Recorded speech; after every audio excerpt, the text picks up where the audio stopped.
Assalamu alaikum students. I hope that you will be fine. We have done the translation of chapter number 5, the Medina Charter. Today we are going to start the questions and answer of the same chapter. Question number 1.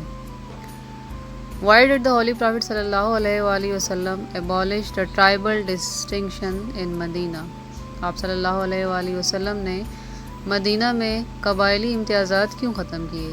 Answer: The Holy Prophet Muhammad sallallahu alaihi wasallam abolished the tribal distinction in Medina because he knew that goodwill and support of all the sections of the people were necessary for the creation of an Islamic state.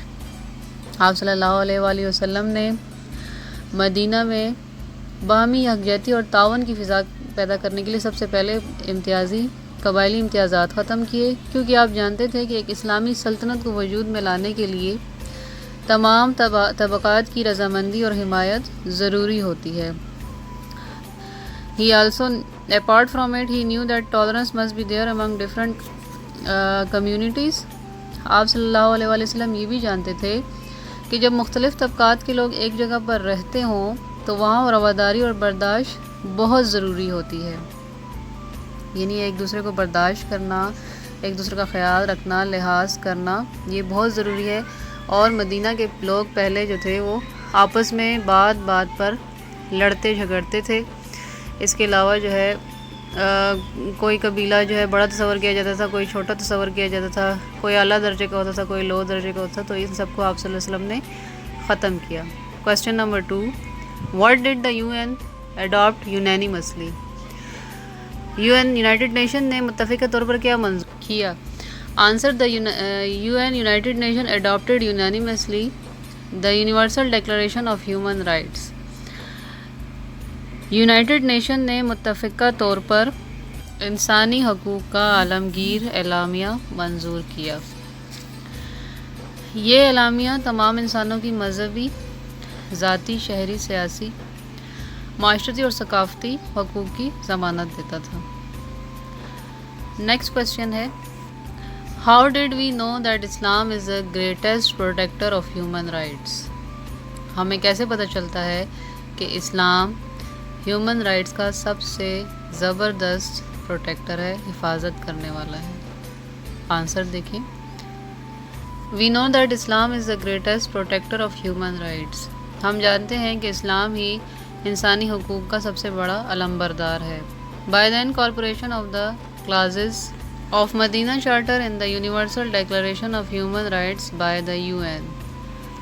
by the incorporation کا مطلب ہے شامل ہونا، clauses دفعات۔ مدینہ charter کی جتنے بھی دفعات ہیں وہ انسانی حقوق کے عالمگیر اعلامیے میں بھی شامل کیے گئے ہیں، اس لیے ہمیں پتہ چلتا ہے کہ اسلام جو ہے وہ سب سے زیادہ انسانی حقوق کا علمبردار ہے، اور کوئی دوسرا مذہب نہیں ہے ایسا جس میں انسانی حقوق کو پر اتنا زور دیا گیا ہو۔ اب ہم نیکسٹ کوسچن دیکھتے ہیں۔ Question number 4. Define tolerance and give example from the text. برداشت کیا ہوتی ہے؟ آپ نے ٹیکسٹ میں سے اس کی مثال دینی ہے۔ Tolerance means the ability to endure the opinions اور بیہیویئرز آف ادرس۔ ٹالرنس کا مطلب ہے، ایبلٹی کا مطلب ہوتا ہے قابلیت، انڈیور بھی برداشت کرنے کو کہتے ہیں، اوپینینس کسی دوسرے کا نقطۂ نظر، بیہیویئرس رویے، آف ادرس دوسروں کا، دیٹ ون ڈس لائک اور ڈس ایگری ود، مطلب اگر کسی دوسرے کو آپ کے نظریے سے یا بیہیویئر جو ہے وہ پسند آتا ہے، آپ کو کسی دوسرے کا، آپ اسے ڈس ایگری کرتے ہیں، لیکن آپ میں اتنی قابلیت ہونی چاہیے، اتنی صلاحیت ہونی چاہیے کہ آپ اس کا رویہ برداشت کر سکیں۔ We read in the text that the Holy Prophet Muhammad sallallahu alaihi wasallam gathered all the section of people under one umbrella. ہم نے یہ پڑھا ہے ٹیکسٹ میں ابھی سبق میں کہ آپ صلی اللہ علیہ وسلم نے جتنے بھی قبائل تھے انہیں یکجا کیا۔ انڈر ون امبریلا کا مطلب ہوتا ہے ایک چھت کے نیچے جمع کیا، لیکن ہم انہیں یہاں پر مطلب لیں گے یکجا کیا، اکٹھا کیا۔ He allowed them to profess their own religions and perform their religious rites. آپ صلی اللہ علیہ وآلہ وسلم نے تمام قبائل کو یہ اجازت دی کہ وہ اپنے اپنے مذاہب کے مطابق اور اپنی مذہبی رسومات کو آزادی سے ادا کر سکیں۔